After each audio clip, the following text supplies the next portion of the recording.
the Point of Order podcast, an inside look at California politics in the state legislature. I'm your host, Assemblyman Josh Hoover. Very excited today to be joined by Ben Golombek. He is the Executive Vice President of Policy for the California Chamber of Commerce.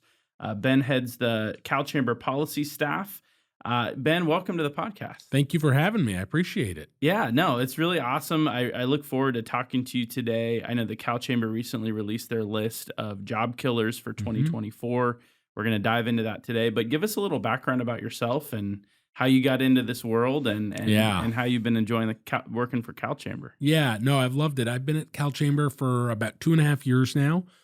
Before that, I'd worked at AT&T, where I was their vice president for public affairs, running operations sort of for the West Coast, California, and 7 other states. And then before that, I'd actually worked in the Assembly. I was chief of staff for 3 different members of the Assembly. So you did your time a little bit. I did some time. I did some time, learned the ins and outs of the building. And before that, I'd worked at L.A., down at L.A. City Hall for a number of years. Oh, nice. I worked for Mayor Villaraigosa down there, Very cool. and then one other person. I worked there for about 7 years, and then I've obviously, in our world, taken a little time off and helped manage some campaigns as well during my spare time, and done a lot of political and campaign work as well. And yeah, native New Yorker, but then moved out west in California. Oh, native New Yorker. Yeah. All right, I didn't know that. Yeah, Okay. but been in California for over 20 years now, and it's home. Very So, cool. Yeah. Yeah. So what was your experience like going from like local government Yeah. right, to up here, like state capital, state politics? I mean, what was that transition like? Yeah, it was interesting. I actually remember, I came up to Sacramento right when Jerry Brown had gotten elected to serve his third term. And I was actually at one of his staffers, who's a good friend of mine. And so I was at his birthday party, and Governor Brown shows up. And in addition to making sure he got some of the free food there, he was asking, what was it like different from local government to state government? And, obviously at the time then the state was facing a massive budget deficit, similar sort of to what we're dealing with now. And I said that I enjoyed working on the local level. You definitely felt like you were a little bit more connected, I think, to the constituents. But it felt like at the state level, we were working on bigger issues, and ones that would have sort of broader impacts, both for people in California, but really across the country in some instances. And so that's and I still agree with that. That's about 12 years ago now, but I still agree with that today. I really enjoyed working in local government. I know a number of folks are very passionate about that. I really enjoy sort of the state side and looking at things from a little bit broader lens. No, I totally agree. And I think I was on a school board prior to this. I never worked at the city level or anything like that. But I do feel like the farther up you get, kind of the farther, maybe the less of an impact you feel like you can have on the day to day. Yep. And I really do love that about local government, right? And just kind of even just the interaction. I mean, like you don't. I came from a smaller district and city or medium size, and you don't have staff. There's no it's just you. Yeah. So it's like if someone emails you about a problem, you either respond or you don't. And I was always trying to be very responsive, and it's just a totally different world up here. So it's I totally agree. Well, we're going to dive into the job killers, but before we do, I promised the listeners last week that I would break down, about early 2023, I requested an audit of state homelessness spending. It actually was a bipartisan audit request. How it ended up happening is I had put forward a request to audit kind of the state level dollars that had been spent. Dave Cortese, a Democrat from San Jose, had put forward a request to audit a couple cities in California, one being one he represented, which was San Jose. And so we ended up combining forces on those, putting together kind of this joint audit request. Senator Nilo and then Assemblymember Evan Lowe joined as well. And, it was supposed to be due back in December, but it got delayed till April, which, is kind of a bummer given the whole Prop 1 situation, because I feel like it would have been nice information to have. But it did come out last week. And so it was just really interesting. I mean, a lot of the stuff I think going in, what we had hoped to find was, where are we spending money where it's not working, and how can we redirect it to things that are working? Unfortunately, what we found, the more likely, kind of the more troubling finding, I should say, is that we just don't know where any of the money's going. And I think that is something that I'm actually working on legislation today, putting something forward with my colleagues to fix that. But some of the findings, so I thought people would be interested in. So we've spent nearly 24 billion taxpayer dollars on homelessness in the last 5 years. During that same period of time, we've seen homelessness increase by 32% statewide. Over the last 10 years, it's increased by 53%, which is, I think I don't know where you live, but if you live in an urban, like urban core or a city, like a larger city, I think that it's probably gone up more than that too. Yeah. I know I'm in Sacramento County. We've seen a 67% increase in the last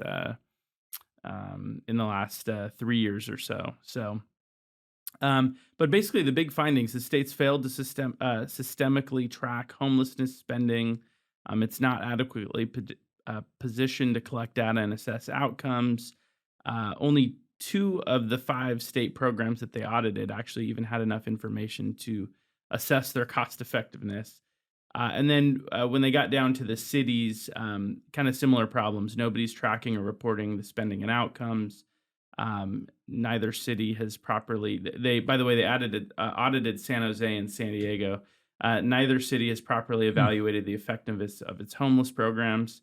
And then the millions are being sent to these outside service providers, but there's no essentially asks or requests of them to report any of the data back to the cities. And so it's kind of the same problem all the way down the line.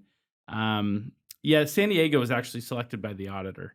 So that's interesting. Yeah, I didn't know that. San Jose makes sense, obviously, but San Jose was in the original request, and then the other city was to be determined by the auditor. And so there was, kind of some discussion in the audit committee when we passed this. What city should that be?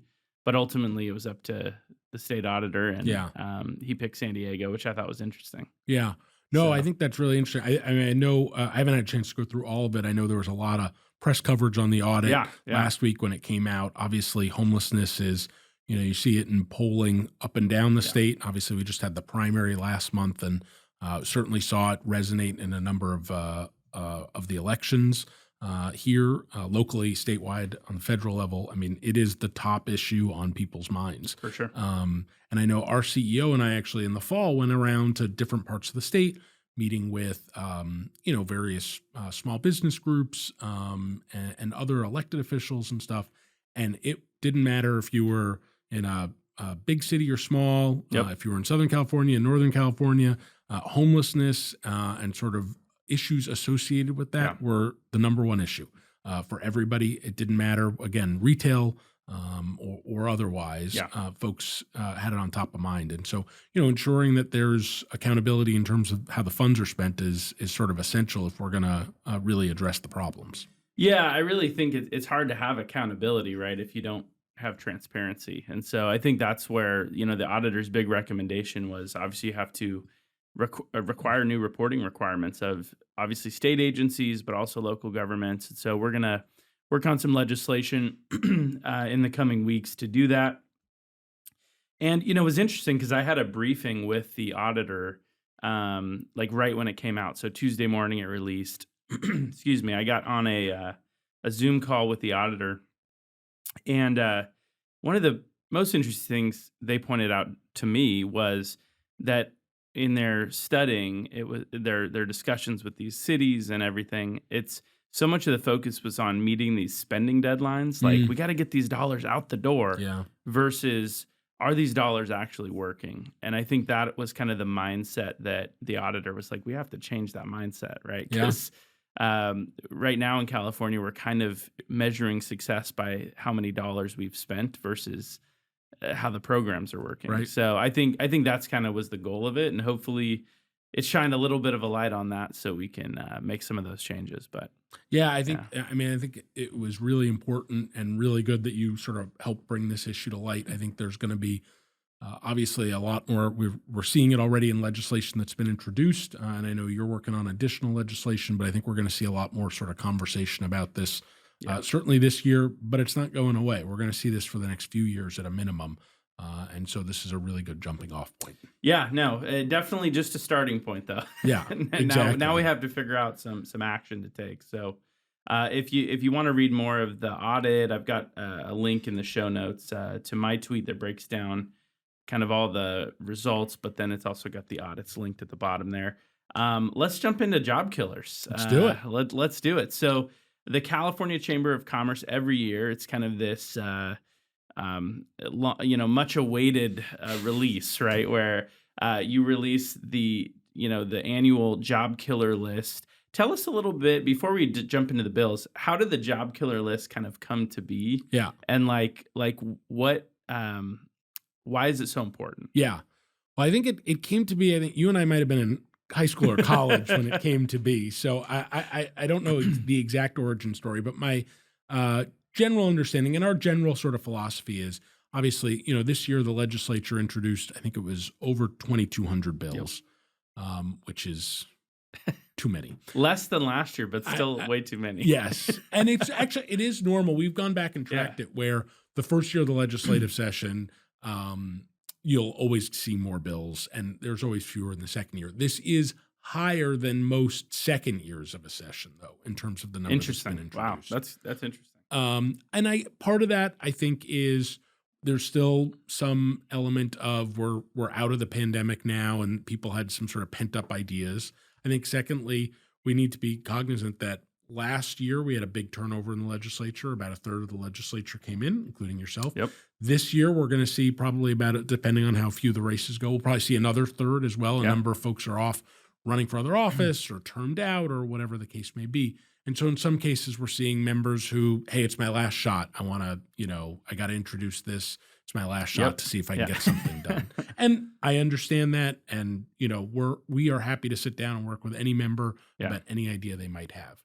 No matter how good or more likely how not as good they are. But so, at the chamber, we position on hundreds of bills every year. Obviously, we don't position on every single one, but there's hundreds of bills that we position on each year. And we support some of them and we oppose more of them. We did want, and we think it's important, though, to identify, in our opinion, the most problematic bills. Sure. Because there are sort of gradations when you look at things. There are bills that we might be opposed to, but the reality is it's a relatively minor issue that we have. It might be a local issue, or it conflicts with a bill that we passed previously. Sure, whatever. It's something maybe that's fixable. Right, exactly. But there are those that are sort of the worst of the worst that we think would have an incredibly negative impact on the business climate throughout California. And that's the other thing we're looking at. Generally, it's not sort of issue specific or even industry specific, but what are the bills that are really going to either set a terrible precedent or on their own, because of a tax increase or whatever they're doing, going to have a really negative impact on the business climate and make it harder to create jobs. Hence the title. Well, and there's a lot of other organizations, right, that are focused on the industry specific stuff, right? So you guys take kind of more, that's exactly right. So, for example, the Building Industry Association, which is obviously focused in on housing, they have they sort of copied the moniker and created the housing killers, which is great. Particularly, I think there's an extreme focus on housing, as there should be. We need to be building more of it here in California. And so, we love that they're focusing on that. We're in alignment with them on a number of bills. But again, we at the chamber, because we're sort of the largest trade association and business association, we take sort of the broadest lens on what's going to impact the entire state's business climate. Yeah. So, well, and I know the Manufacturers and Technology Association now has their like makers and breakers. So, is this going to increase manufacturing or hurt manufacturing? So, I mean, certainly I think that's the great thing about the job killer list, is it really did kind of start this sort of trend, I guess, in some industries of like, hey, these are the bills that are the worst, and these are even some good bills. Yeah, that's exactly right. And I think the other thing is, particularly, I get it as former staff in the building. I know that, again, when there are 2,200 or more bills that you have to look at, it is hard when you are going through, to identify, hey, what are the some of them are very easy and sort of you don't have to spend a lot of time on, and sort of right away. But I also understand this was our way also of helping to break through a little bit of the clutter and noise sometimes to legislators and staff and say, hey, you really need to pay attention to these bills. They're really problematic. We'll be following up with a lot more information, but heads up, out of the 2,200, please pay attention to these. Oh, absolutely. And, I think it's had the desired effect from our standpoint. We've had a very strong track record in the past. The job killer list has been around about 25 years now, of either sort of defeating the bills outright or, working through the legislative process and amending them down to either where sort of from the business community's perspective we're neutral, or the impact that they would have would be relatively minor. And while we might still be opposed, they don't rise to the level of sort of job killer to really impact the business community statewide. No, CalChamber has had tremendous success with that over the years. And I think this is in large part because you say, like, these are our priorities. I think the legislature as a whole takes them very seriously. I know leadership takes them very seriously. And so, And we're mindful also, we don't want to sort of overuse it. And we're mindful of not tagging, every bad bill a job killer, because if every bad bill's a job killer, then none of nothing's them a job. Yeah, exactly. So we're mindful of that, and we do really want to use it in the sort of the worst of the worst from our perspective. So that's awesome. Well, so for 2024, let's jump in. I've got the list in front of me here. We can just start from the top, sure, if you want. And so you guys broke them down by categories. So this top category is unemployment insurance and new taxes. What's going on in that category? Yeah, well, let me just sort of frame up. This year was also a little bit different. There were a lot more, and I know this is an insidery term here, but there are a lot more spot bills than usual, which means normally we see when bills get introduced, about 20% of the bills are sort of called spot bills, which means they're just not fully baked, essentially. People are still working on language, negotiating, et cetera. This year, we saw close to a third of the bills being spot bills. Which is a lot more than usual, and also a lot more problematic. I think for those of us from the outside, because we just don't know what's going to go into. You don't know what's going to be in them. Yeah, exactly. So this was our first cut at the job killer list that we put out. Obviously, there are bills that are even to this day still being worked on, and we can talk about those. But from this first cut of the job killers. The UI fund, this is an issue that the Chamber's been out front on for a number of years. During the pandemic, obviously we saw unemployment rates rise everywhere, but certainly here in California, and it caused the state's unemployment insurance fund to spike to be a deficit in the $15 billion range. The state took out a loan from the federal government to help basically make those payments. And this is for employees that get laid off. And obviously at the beginning of the pandemic, nobody knew what to expect. So to pay that back to the federal government, though, employers are the ones that need to make those payments on behalf of every one of their employees as long as there's a deficit in the fund. So this year, for instance, every California employer is spending an $100 tax for every employee that they employ to help try to make some of those payments back to the federal government. This will keep going, and it will keep increasing until it gets to about $430 per employee. This is a tax just to employ people. It's a real disincentive to increase hiring. So we saw an effort last year, and I'll talk about that one first, by Senator Portantino. Obviously, we had there was a lot of coverage in Southern California in particular around workers going on strikes, particularly in the entertainment industry. And Senator Portantino had a bill that would expand unemployment insurance. And again, this is for employees who get laid off. Right. He wanted to expand it to affect striking workers. And we fundamentally disagreed with it. We understood that if somebody gets laid off, there should be some benefits provided to them, a safety net until they can find a new job. But if an employee voluntarily chooses to go on strike, we don't think that that's the same thing as getting laid off. I understand they might be in negotiations, but there's still a big difference between the two. So that would have, the fund has now swelled to over a $20 billion deficit. We're talking years that it's going to take to pay off. And this would only expand that debt by the casual estimate was at least $2 billion. And so that was going to make it harder to pay back. It was going to increase the taxes on employers and mean that they were going to be paying the taxes longer. Yep. So this to us was, again, it's a tax on employers for everybody that you employ. You know, it's going to expand the deficit. This doesn't make any sense to us. So this year's version is SB 1434? So this year's version, is for Portantino is SB 1116. I'm sorry. I'll talk about 1434 in a second. Got it. So the SB 1116 Portantino. So is it similar to last year's? It's basically the exact same. That one was vetoed by the governor. We worked with the governor's office, and he vetoed that one. I think he agreed that, you know, at a time when the unemployment fund is almost $20 billion in debt, now it's over $20 billion in debt. This was not the time to add to that, particularly obviously with the state facing its budget deficit as well. Yeah, and I remember, and this is always such a frustrating issue because I think that California is one of 2 states that still has a debt to the federal government post-pandemic. Yep. And so our employers, right, are you know, some of the few in the entire nation that are having to pay this back. Yep. And it is, to your point, I think it's a great point you make. It's a disincentive to hire. It's also a cost on businesses that in a time when they're already facing a lot of cost increases on materials and product and, you know, what inflation, whatever it might be. Yep. And so I do hear about this from a lot of businesses, and I would venture to guess that as this number continues to go up over the next few years, legislators are going to be getting calls from businesses in their districts. Yes. Like, what is going on with these taxes? Yep. And then this is why. Yeah, that's exactly it. And, you know, the longer this goes on, you know, I think everybody was, again, during the pandemic, just a little more understanding of just, you know, I understand things are going to be different, but it's different. Pandemic's over now.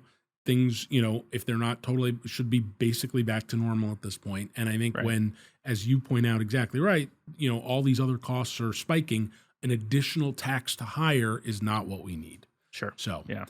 And I just to close that off too, this is after this happened during the Great Recession as well, right? Exactly. So, you know, businesses had just finished paying off the unemployment insurance debt. Yes. That we got during, you know, 2009, 2010, 2011. Yep. They paid it off for about a decade. They were good for a couple years, and then and now it's right back. And then it's right back, and to it's it. growing too. That's the problem. And so the other one in the unemployment insurance sort of bucket is the SB 1434. That's by Senator Durazo from Los Angeles. So there is right now actually sort of a cap on how much employers would pay. Again, it increases every year. This year it's about $100. It can increase to about $430, give or take, in a few years. Her bill actually sort of totally changes the way the fund is calculated and would increase the sort of cap on the taxes so that employers would actually could pay more than the $430 and more than $100 this year. We could have it where employers would be paying hundreds of dollars by next year if this was implemented. And then going forward, we could be looking at it where employers would be paying, you know, I mean, we could be into the 4 figures in terms of taxes per employee. So Portantino sort of expands and will increase the debt. Hers actually expands how much employers will pay in taxes every year. Wow. Okay. So this is even more problematic. That would be, you know, permanently. Yeah. Well, as long as there's a debt. Oh, okay. As long as there's a debt, essentially.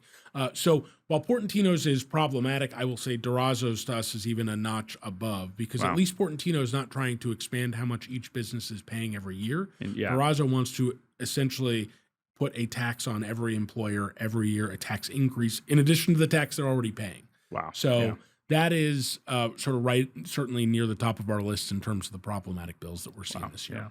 So we'll keep an eye on those. Yeah. Next section is labor and employment. What's going on in that space? Always a busy topic here at the legislature. I will say a little, so far at least, a little less busy than last year. Last year, I think, might have set a record in terms of activity in the labor and employment space. But there are certainly some problematic bills, some which have gotten a fair amount of press already, which I'll talk about. The first one up is actually a redo of a bill last year, and you'll see that as a trend here with a few of these. SB 1345 by Senator Smallwood Cuevas. This is a redo of a bill that we defeated last year, but actually got made a little bit worse. This would prevent employers from being able to use sort of background checks and figuring out sort of a criminal history of a potential applicant. And it is so broad that even if somebody committed a sexual or violent crime and they were, say, in a field where you were dealing with childcare or elder care or something like that, even if a prospective employee tells you, hey, I committed this violent crime in the past, you could not use that as a factor in whether to hire them. And they could sue you if you did. Yeah. And then this year, they actually added a little cherry on top with the bill to say that, the only way that you could is if you showed clear and convincing evidence to the prospective employee. So the employee would have to agree, you know what, you're right. Like you have enough evidence to show me, basically, and saying you shouldn't hire me.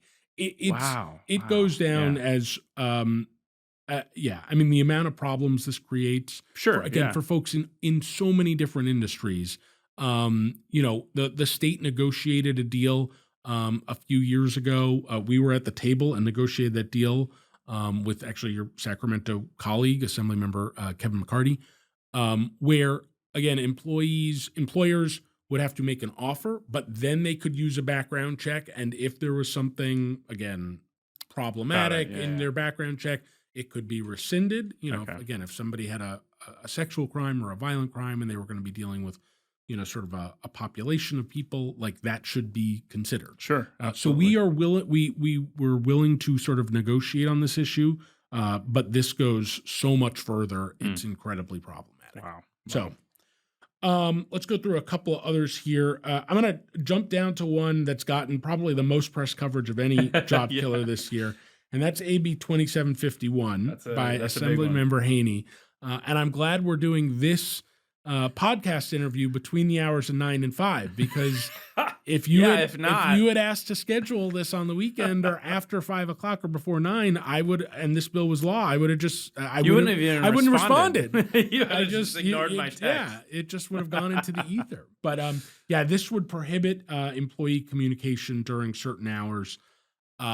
Also been tagged in the media as the ignore your boss bill. Yes, exactly. And let me be clear, every single one of us there's an email that we get, well, maybe not from the legislature if you're a legislator, but everybody else for the most part, I'm sure has an email that they get after hours that they don't want. And I get that, and we're sensitive to that. I totally agree. Yeah. But this bill, again, is so extreme, and it goes to, it's not just an email from your boss, but it's an email from your colleague. And the way it's also written is your colleague cannot contact you about anything. So if your colleague says, hey, I know you're sick, can I bring you anything? Or let's go get drinks after work, or whatever it is, they can't do that, or that is considered a violation and improper under this bill. That's incredible. The main thing from the employee standpoint on this also is that it will make it much harder for employees in terms of dealing with, a lot of them have negotiation deals in terms of overtime and how many hours they work. This would throw a complete wrench into the overtime system. It would make it nearly impossible for employees and employers certainly to calculate hours appropriately. But for employees who would like some accommodation, say if they're working from home part-time or whatever it is, this is going to make that nearly impossible. So you'll be interested to know. So I didn't put one. I was busy doing my taxes all weekend, so I don't have a new question. Sometimes we do a question of the week where we poll the audience on a topic. This last week it was on this bill. So I'm gonna look up the results of that here. Let's see. So our question last week was: should the legislature give California employees a right to disconnect from work-related conversations during non-work hours, or is this a boundary best handled between the employer and the employee? 79% said we need to allow the flexibility in the job, whereas 21% said they should mandate it for all jobs, which is basically what this bill does. Yes. So that's pretty positive. I mean, granted, I think my listener base might have a certain lean, right? But I like it. This is polling that we're looking for. Right. I mean, show. I mean, I wouldn't take this as a scientific poll. It's just an X poll, But no, I think that really was the question that we posed last week is like, yes, And to your point, I agree. I've been in jobs where I absolutely, hate the after hours Sure. requirements and things like that. And I sympathize with that. I think the question is, should the government mandate that Correct. can't happen, or is it really up to the employee to either find another, place of employment that has a better work-life balance, or to work it out with their employer, right? To figure something out. Well, and to the point, we obviously don't agree with the Labor Federation on a lot of issues, but I will say, like, we have heard from some folks in labor who have an issue with this because this is literally what they do. They bargain for their employees to create boundaries around, what work hours are, when are people paid overtime, what are the benefits provided for that, all of that. And this throws all of that basically into the air and says, you have to redo everything. Interesting.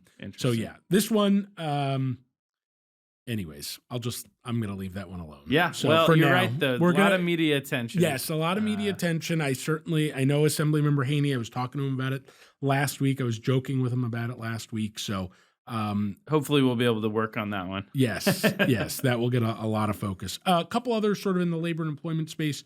One is Assembly Bill 2499. This is by Assemblymember Shivo from the LA area.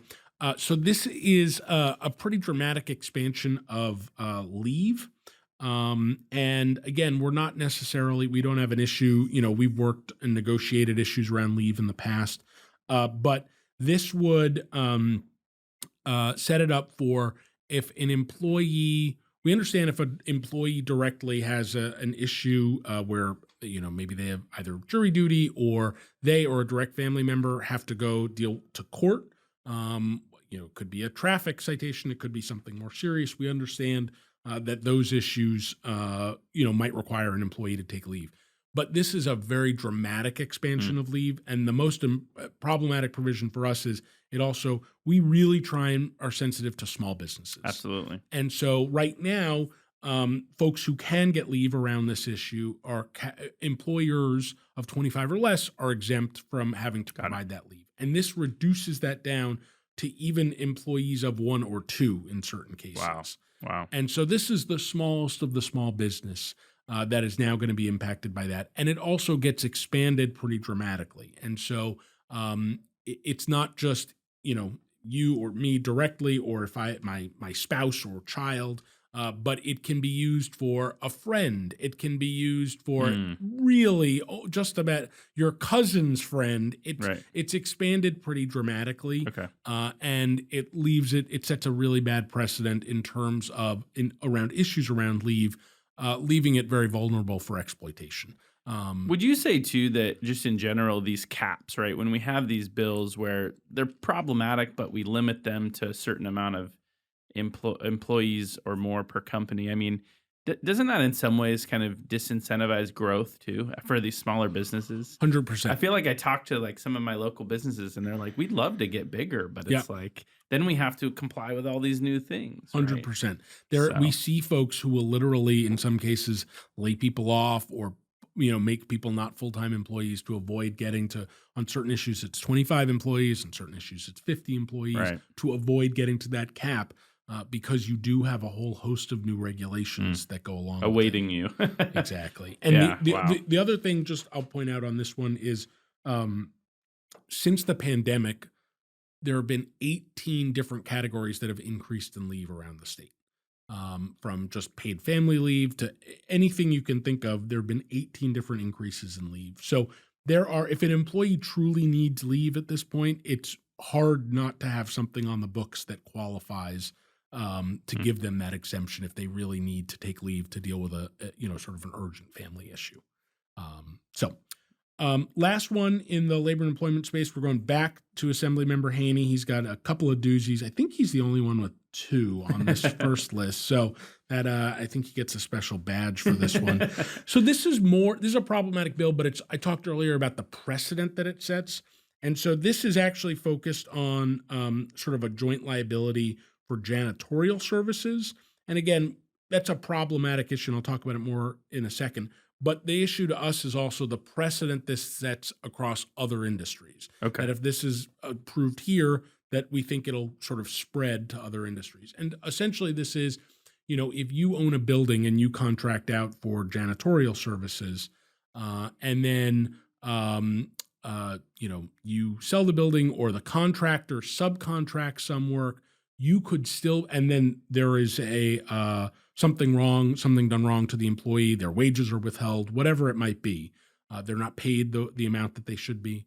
You, as either the building owner or the former manager, the former contractor, could be sued and jointly liable for any harm done to the employee and any back wages that they're owed. Wow. So, yes, if an employee's wages are withheld incorrectly, if an employee is mistreated in some way, they should absolutely seek recourse. They should seek action. They should be fully compensated for the work that's done from their employer, not from their employer's past employer's relationship that they've had they had a contract with. Interesting. And so again, while we think it's a problematic sort of statute, the joint liability one, and we saw this initially in the fast food issue last year.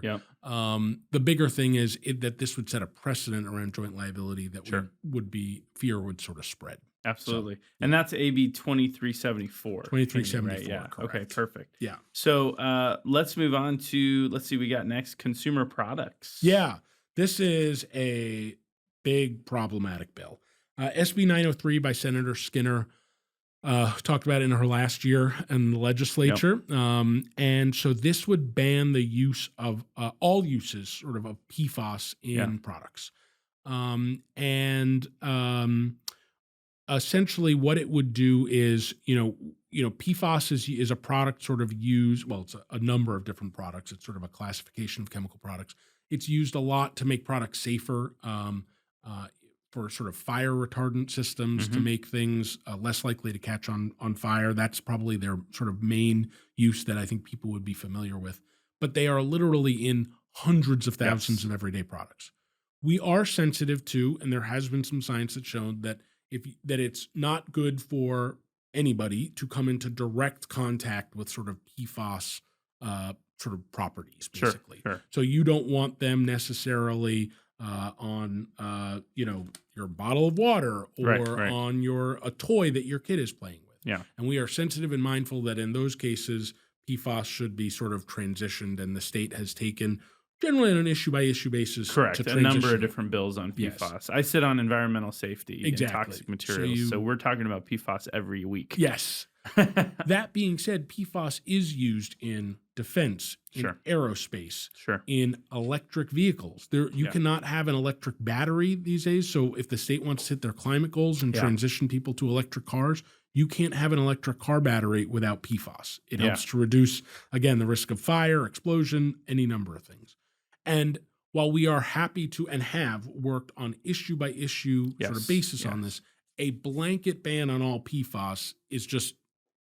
It's unworkable. It's unworkable. It would fundamentally change sort of how we interact with everything in our everyday life. Sure. And so, again, for the state's climate goals alone, there's no way that we would be able to achieve them if PFAS was all of a sudden banned.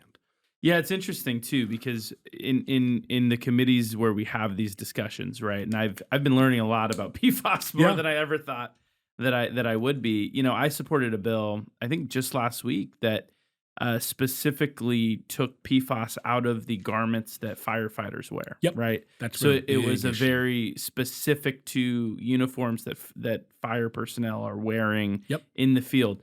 But one of the reasons I supported it, one of the reasons it got a lot of support, is because there is an alternative. And this is the thing that we talk about a lot, is that some things have a replacement, like an alternative to use. But in a lot of cases with this bill, there's no alternatives. Exactly. So you're literally saying you can't use this, but there's no way to recreate it in any other form. And so I think that's what makes this so problematic. Yep, 100%. Yeah. This is a very problematic bill. Last two I'll cover for now. ACA 16, this is by Assemblymember Bryan from Los Angeles. So ACA, which means that we looked up the legislature is looking to pass it and then put it on the November ballot. This seems like it's very sort of apple pie and 4th of July and fire, everything all good. It's essentially giving the public a right to sort of clean air, clean water, sort of ensuring that Californians have a right to this. and I don't think that we disagree that Sure, Californians yeah. should have clean Should air have and those clean things. water. Yeah, Absolutely. exactly. That being said, and we have seen sort of some this play out in a couple of other states, and we have a sort of a legal memo as well that shows that this would be used in any number of ways, and most importantly and most problematically, to basically limit development in the state. And that's housing development, clean energy, or otherwise other energy products that we need to both support our grid, meet the state's clean energy goals. But housing development, you could basically, under this statute, be able to it would become basically another CEQA and say that, no, you can't build there because it is going to impact my right to clean air, or it is going to impact my right to clean, whatever it might be. It could be weaponized in any number of ways by NIMBYs or others to prevent development. As we've seen with CEQA over the years too. Yeah. Exactly. This has that sort of capability. Like good intent, but problematic results. And I will say, I know they aren't able to publicly, but I have had a number of folks in the environmental community say that they think this is very problematic. And this goes sort of against their goals because, if they want to develop more clean energy products and projects and stuff like that, this would be used to limit that. Interesting. This has, again, it seems on the surface very innocuous. It's very problematic. Yeah. Last but not least, this is probably the big one in some ways. Assemblymember Josh Hoover from San Jose back with a single-payer healthcare bill. Yeah. This has obviously been tried again. Yeah. He tried it a couple of years ago. It sort of went down. It just went down on the assembly floor. We'll just leave it at that. It was very interesting. Yes, that's a very diplomatic. I see why you're the assembly member. It's a very diplomatic way of putting it. Yeah. So he's back. I don't even know where to begin with this one. From the business community standpoint, obviously, the only way to possibly pay for this would be a tax on every employer in the state. And it would replace all employer-funded healthcare. Exactly. Right, essentially. And we know this is wildly unpopular with people. Yes. It needs a federal waiver as well, which even in a Democratic administration is not coming. Yep. Yeah. And essentially does away with healthcare in the state, sets up a totally new system, and has absolutely no funding mechanism. Yep. It would cost as much or not, if not more, than the state's entire budget. Yeah, it was something like $400 to $500 billion per year or something, which is obviously not. We have a $73 billion deficit right now. Yes. And we don't have any way to pay for a lot of other things too. Yeah. So, yeah. So this is a perennial, though. This is like a perennial. I know. Effort, the Nurses Association is generally sort of the sponsor of it, they have been the sponsor of it a couple of times. There are some folks to talk about it. There are some folks in labor that don't like this. We go back to they have negotiated a health plan with their employees that they represent, and this would undo that. And it's a very contentious, complicated issue that unfortunately this is just, you can't argue that this is a really serious proposal because there's no funding mechanism behind it. Well, and it's so interesting to me too, because on this topic specifically, you're talking about 3 to 4% of people in the entire state that don't have healthcare coverage, right? So we are reforming, essentially proposing to reform an entire healthcare system based on a very small percentage of people that don't have coverage versus talking about how do we actually address that gap, right? Yep. How do we get coverage for those individuals? Spot on. And the state has made a really concerted effort around increasing access to healthcare to that population that it's important, but it's relatively small population. And that's why I would consider this sort of unserious because it's there's no funding mechanism behind it. Let's focus in on how do we ensure it, because every Californian should have healthcare, some form of healthcare. Absolutely. So Well, hey, this is awesome. So you did mention, so there might be some more bills coming onto this list at some point, but I know this is a morphing sort of situation.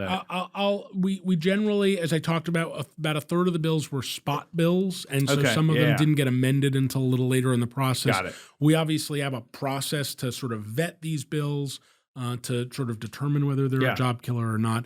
We are expecting We've seen sort of some of the second tranche of bills that have come forward. There are, a few that have sort of caught our eye. They're sort of working their way through the process now. There's a couple of tax proposals that I can just say will certainly be on the list. Got it. And there's a few others. I think there's some stuff around sort of AI as well. Got it. That's going to be, obviously, that's a very big topic this year. Yeah. I know there's a proposal there. And then housing, we've talked about that, and housing and homelessness. There's at least one that would sort of limit financing for housing. Got it. And so those are all sort of on the list that we're vetting right now. And interesting. Well, we'll keep an eye out for any updates to this list. What we're going to do today is we'll link the current list in our show notes so people can go check out the bills. But I'm sure it'll be a topic of a future podcast when you guys release the new one. So, that sounds great. Ben, I really appreciate you coming on. Just any final thoughts before we close it out? Yeah, no, I appreciate the opportunity. Appreciate your work, certainly on homelessness, but on so many other issues as well. It's certainly a big, busy year, as they almost all are here at the legislature. From our perspective, obviously, we want to make sure that we've got with the budget deficit we're facing, that it's not the time. And one thing we've been very pleased with is we've seen, obviously, legislators like yourself, but also the governor and legislative leadership say this isn't the time for new taxes. And correct. So we agree with them. Yeah. We're going to be echoing that and making that point.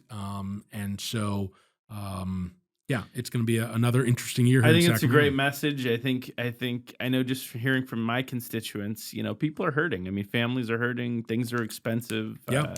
Businesses are, this whole retail theft issue is going to be a huge conversation this year as well, which we didn't talk about today, but I know that, a lot of your, businesses, right, are worried about retail theft as well. So many conversations affecting businesses and employees and employers. So, going to be a big year. I mean, you said it's a busy year. I mean, April too, we're recording this in a very busy month. Yes. I don't think I've been, this will probably be the busiest I'll be the entire year. Yeah. I know. They just added me to my 8th policy committee. Oh, by perfect. The way. I'm sure you've got all the spare time on your hands. So. They called me the other day. Hey, we're adding you to transportation. I was like, oh, okay, cool. Great. I've got room for that in my schedule. Go. So no, it's going to be a busy month and a busy year, and that doesn't even we're in an election year too. Yes, so that's true. We got all of your elections and other folks running, and then there's all the initiatives as well. We'd love to come back and talk about those. That'd be great. Maybe as we get closer to November, we'll have you back. That sounds great. That'd be great. Well, Ben, thanks so much. If anyone wants to share any ideas for future shows, you can email pointoforderpod@gmail.com. You can obviously watch and subscribe or follow the podcast on YouTube, Twitter, Instagram, Facebook, Threads at Point of Order Pod, and follow me on Twitter at Joshua_Hoover. Thanks so much, Ben. It was great having you. Yeah. Thanks.